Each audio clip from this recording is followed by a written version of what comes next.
Les zones minérales les plus riches du monde sont également celles où les conflits éclatent le plus souvent.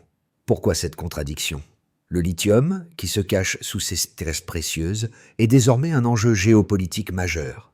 Ce n'est pas simplement une question de ressources naturelles, mais de pouvoir. Ibrahim Traoré, capitaine du Burkina Faso, est un exemple frappant de ce qui se passe lorsque des acteurs locaux décident de ne pas se soumettre aux forces extérieures. Cette situation soulève une question cruciale.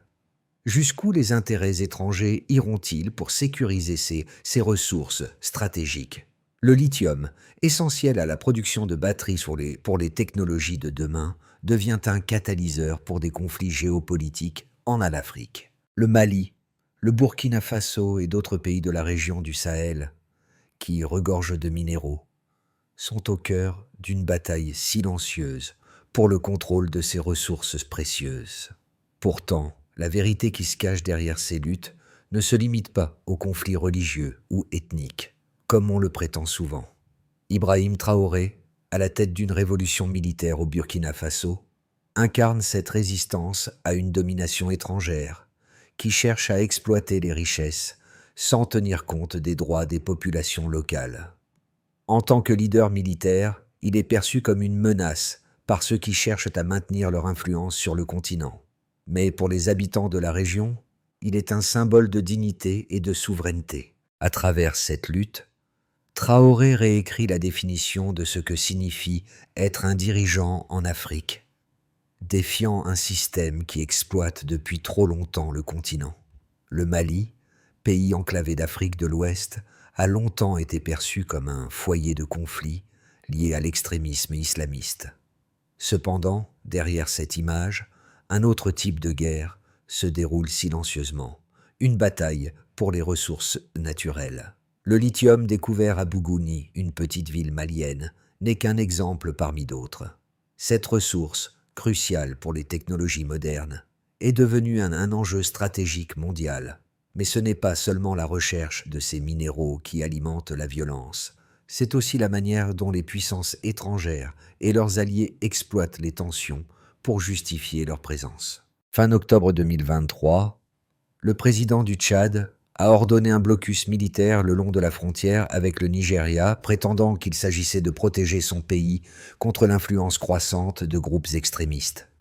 Pourtant, cette décision semblait davantage motivée par des intérêts géopolitiques et économiques qu'une réelle menace terroriste. En réalité, les puissances occidentales et leurs alliés semblaient vouloir s'assurer que la stabilité de la région ne soit pas menacée par une prise de contrôle local des ressources, notamment du lithium. Le Mali, dans ce contexte, devient une pièce clé du puzzle géopolitique mondial. Le combat de Traoré, pour certains, semble être un combat contre des idéologies extérieures. Mais pour d'autres, il représente une lutte pour empêcher que les ressources vitales de l'Afrique ne tombent entre les mains des puissances étrangères. L'Afrique, souvent représentée comme un terrain de guerre et de chaos, est en réalité un continent riche en ressources convoitées par ceux qui détiennent le pouvoir économique et militaire. Ibrahim Traoré, à travers son action, incarne cette résistance à la domination étrangère, un symbole d'un nouveau leadership africain qui cherche à redéfinir l'avenir du continent. Ce n'est pas seulement une question de survie politique pour lui, mais une question de dignité et de souveraineté nationale. Au cœur de cette recomposition régionale, Ibrahim Traoré devient plus qu'un simple chef d'État. Il incarne une rupture avec un modèle hérité du néocolonialisme. Dès sa prise de pouvoir, il a cherché à redonner aux Burkinabés le contrôle de leurs ressources et de leur souveraineté. Pour ses partisans, Traoré n'est pas seulement un soldat, mais un symbole d'émancipation, celui d'un peuple fatigué de voir ses richesses quitter le sol national sous prétexte de stabilité. Ses premières décisions furent radicales: rupture des accords militaires avec la France, réorientation des partenariats économiques vers des pays jugés respectueux de la souveraineté africaine et création d'unités locales pour défendre le territoire. Cette politique a d'abord provoqué la méfiance internationale, mais elle a aussi suscité une vague d'admiration populaire. Dans les rues de Ouagadougou, les jeunes y ont peint son visage sur les murs, tandis que les anciens rappelaient que la mémoire de Thomas Sankara, comme pour ancrer cette nouvelle ère dans la continuité des luttes panafricaines. Cependant, cette transformation n'est pas sans coût. Le Burkina Faso, sous sanctions économiques et isolement diplomatique, doit apprendre à survivre en autarcie partielle. Pourtant, ce pari du repli stratégique semble raviver une énergie collective, celle d'un peuple prêt à assumer son destin, même sans soutien extérieur. Le message de Traoré dépasse ses frontières.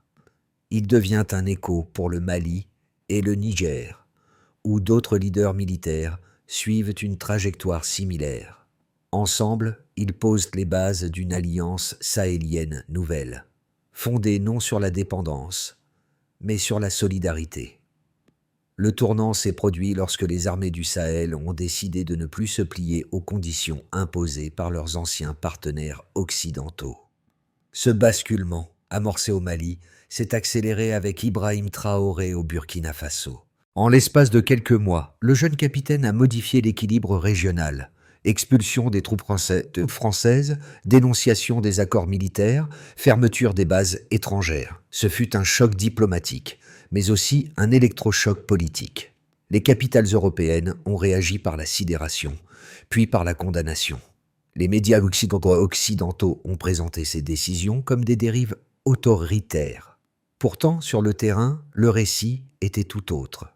Dans les marchés de Ouagadougou, dans les universités, dans les villages du Nord, le nom de Traoré circulait comme une promesse, celle d'un pays qui se relève.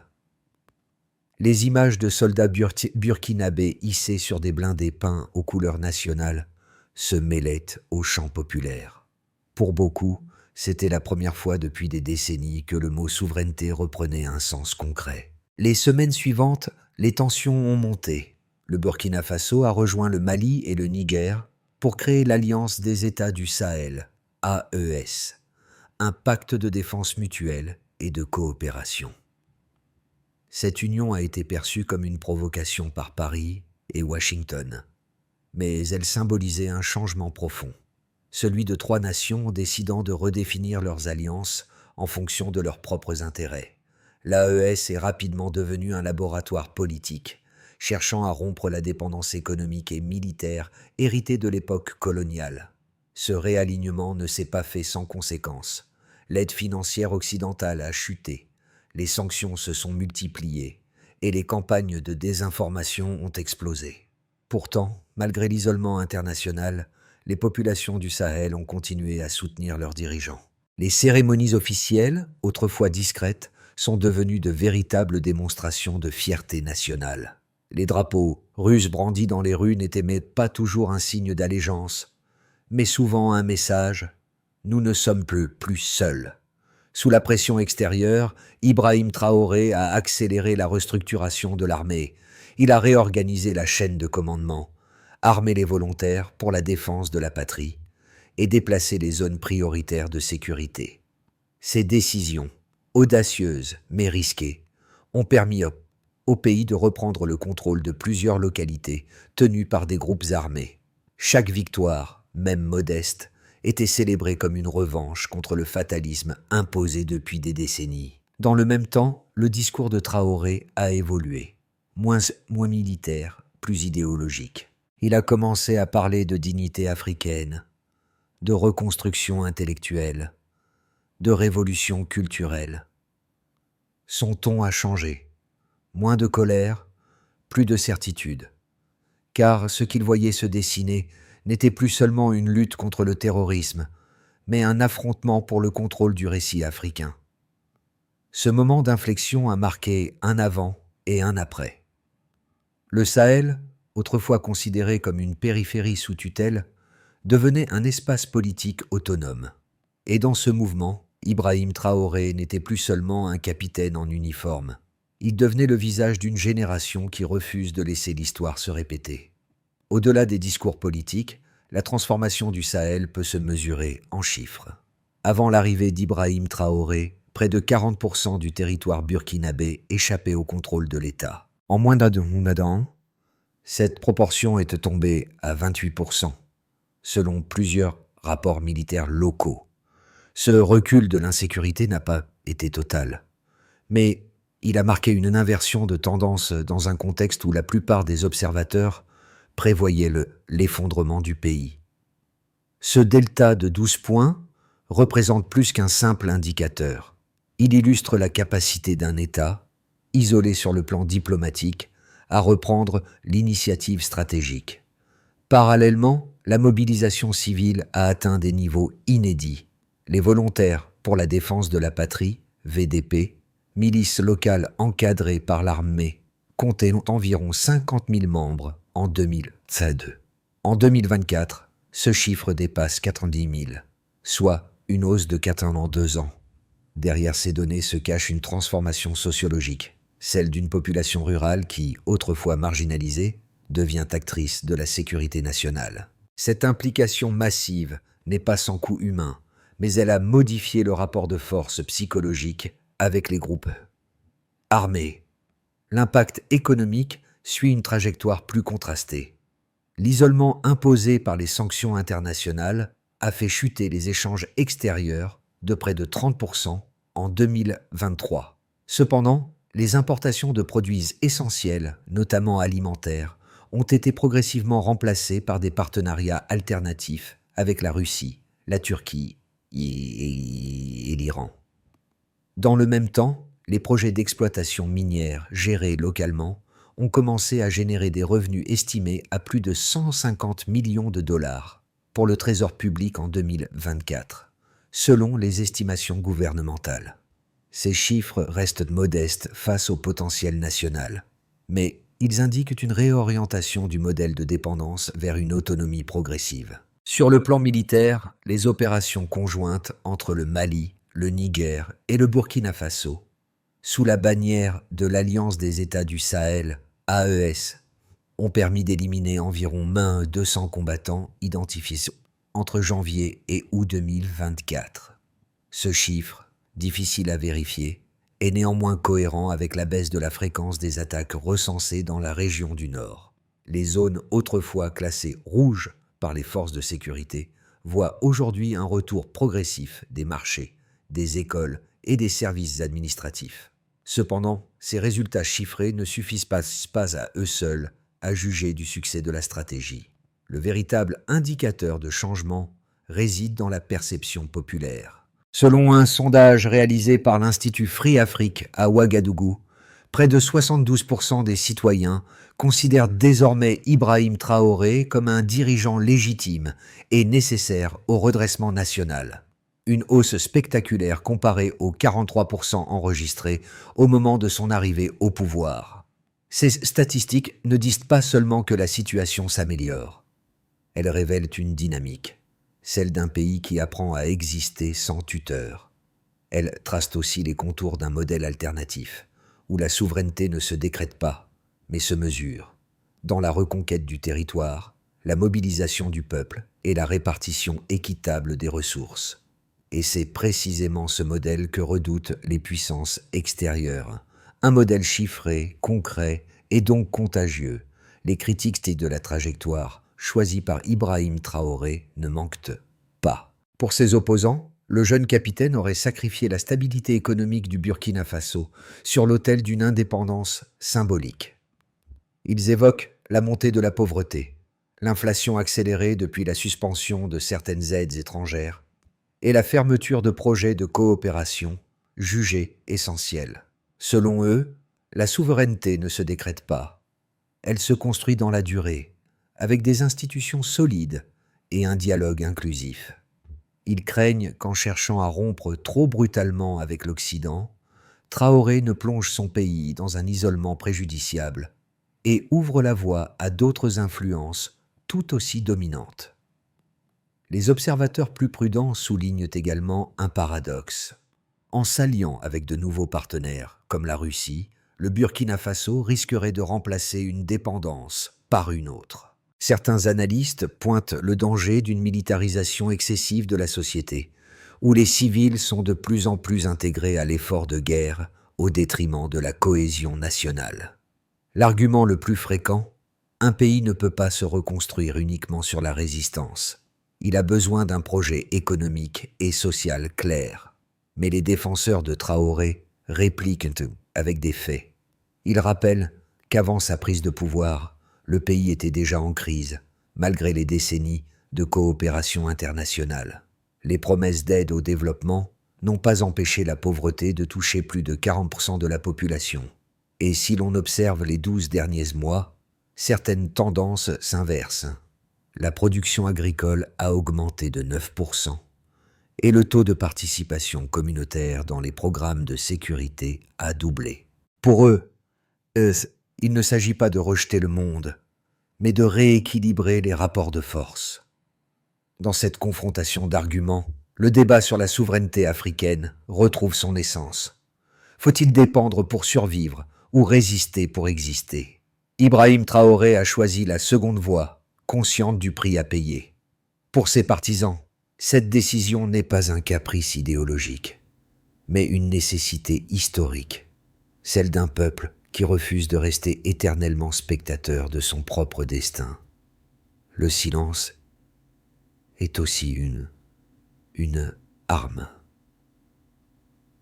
Cette phrase, prononcée par un officier proche d'Ibrahim Traoré, résume le tournant discret mais décisif de cette révolution sahélienne. Après des mois de confrontations diplomatiques et militaires, le Burkina Faso a cessé de réagir aux accusations venues de l'extérieur. À la place, le gouvernement a choisi de construire en silence, loin des caméras occidentales. Ce changement de stratégie marque un moment clé. Le pays ne cherche plus la validation, mais la consolidation. Tandis que les chaînes étrangères insistent sur les tensions, les autorités locales multiplient les chantiers, routes régionales, écoles, unités de transformation agricole. La communication officielle, autrefois véhémente, s'est recentrée sur les résultats mesurables. C'est à ce stade que l'ombre d'Ibrahim Traoré s'est transformée en symbole collectif. Il n'est plus seulement un leader, il est devenu un langage, un réflexe d'affirmation nationale. Le Burkina Faso, longtemps perçu comme une périphérie du monde, commence à imposer son propre rythme. Et ce glissement narratif, presque imperceptible, est ce que redoutent le plus ses détracteurs, une souveraineté qui ne se proclame plus, mais qui se prouve, jour après jour. Les décisions prises par Ibrahim Traoré ont eu des répercussions tangibles sur plusieurs fronts, politiques, économiques, sociales et géostratégiques. Sur le plan politique, le Burkina Faso a amorcé une transformation profonde. L'État, autrefois dépendant des financements extérieurs, tente désormais de s'autonomiser. L'Alliance des États du Sahel, AES, fondée avec le Mali et le Niger, a redéfini la diplomatie régionale. Elle repose sur la réciprocité plutôt que sur l'assistanat. Cette coopération a abouti à la création d'un commandement militaire unifié et à une plateforme de partage de renseignements, offrant une alternative concrète à la présence étrangère. Ce renforcement institutionnel, bien que fragile, illustre une volonté commune de bâtir un bloc africain capable de négocier d'égal à égal. Économiquement, le pays a entrepris un virage risqué mais structurant. Les mines, jadis contrôlées par des multinationales, sont progressivement transférées sous supervision nationale. Certaines entreprises étrangères ont quitté le territoire, provoquant des pertes temporaires d'emplois. Mais de nouvelles coopératives locales émergent. Les revenus tirés des ressources minières ne transitent plus uniquement par les circuits bancaires internationaux. Une partie est désormais réinvestie directement dans les infrastructures rurales. En 2024, le gouvernement a annoncé la réhabilitation de 400 km de routes et la création de même 200 emplois communautaires dans les zones minières. Ces chiffres modestes signalent néanmoins un début de rééquilibrage territorial. Sur le plan social, la société burkinabé traverse une mutation identitaire. Les campagnes de mobilisation populaire ont transformé la perception du patriotisme. Dans les écoles, les programmes d'histoire ont été réécrits pour valoriser les figures africaines et les médias publics diffusent dans des documentaires, produits localement. Ce mouvement culturel, souvent résumé par le slogan « Notre sol, notre voix », a renforcé la cohésion interne face à l'adversité. Les jeunes, autrefois tournés vers l'émigration, se réapproprient désormais l'idée d'un avenir possible au pays. Enfin, sur le plan géostratégique, le repositionnement du Burkina Faso a provoqué un effet domino dans la région. Les relations entre le Sahel et les puissances occidentales se sont distendues, ouvrant la voie à une diplomatie multipolaire. Des délégations venues de Russie, de Chine et d'Iran ont multiplié les visites à Ouagadougou, tandis que les organisations régionales africaines tentent de redéfinir leur position face à cette nouvelle dynamique. Les États-Unis et la France, tout en réduisant leur présence militaire, observent avec inquiétude la montée d'une influence concurrente. Mais derrière ces chiffres et ces alliances, l'effet le plus profond est psychologique. La peur a changé de camp. Là où les interventions étrangères imposaient jadis leurs lois, c'est désormais la volonté populaire qui guide l'agenda national. Et dans ce basculement silencieux, le nom d'Ibrahim Traoré revient comme un refrain. Pour ses partisans, il ne symbolise pas seulement un chef militaire, mais la possibilité d'une renaissance africaine fondée sur la dignité et la maîtrise de son propre destin. Alors que le Burkina Faso entre dans une phase décisive de sa réorientation politique, 3 scénarios plausibles se dessinent pour les mois à venir. Chacun illustre un futur possible selon la stabilité interne, les alliances extérieures et la capacité d'Ibrahim Traoré à maintenir la cohésion nationale. D'abord, le scénario de base, une consolidation prudente. Dans cette hypothèse, le pays maintient le cap actuel. Les forces armées conservent la pression sur les groupes armés, tandis que les structures de l'Alliance des États du Sahel se renforcent progressivement. L'économie reste sous tension, mais les revenus miniers et agricoles stabilisent les comptes publics.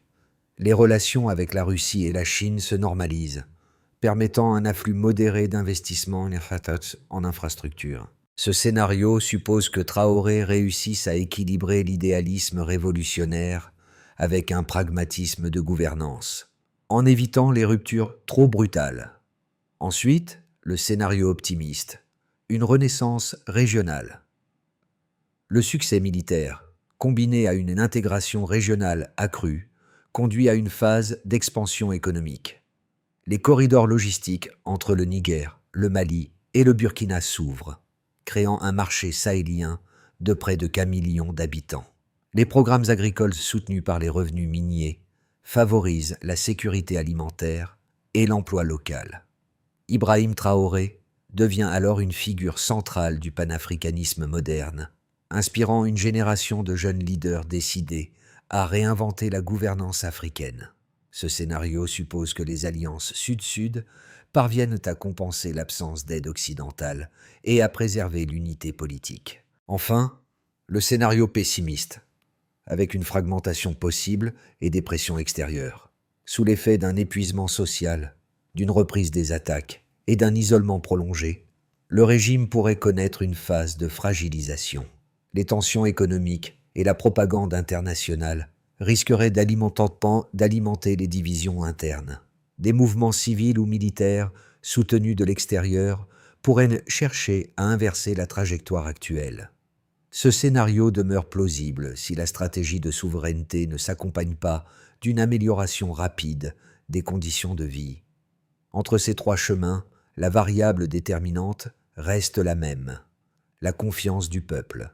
Ibrahim Traoré en est conscient.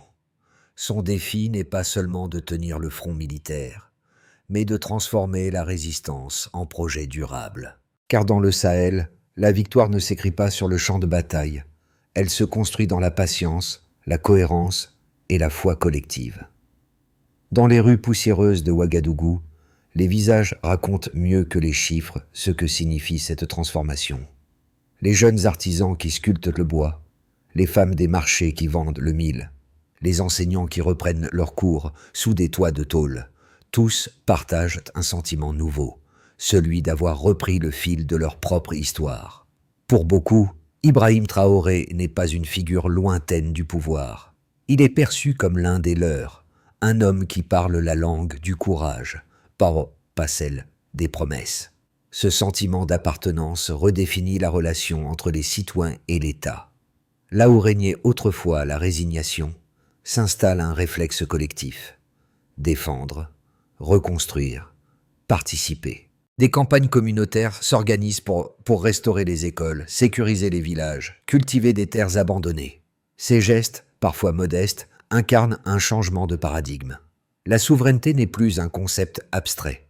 Elle devient une pratique quotidienne, visible, vécue. Pourtant, cette effervescence populaire n'est pas dénuée de contradictions. La vie demeure difficile, les prix augmentent, et la peur des représailles étrangères hante encore les conversations. Mais le peuple semble avoir accepté cette réalité comme le prix d'une renaissance. Les drapeaux qui flottent sur les maisons ne sont pas des symboles de propagande.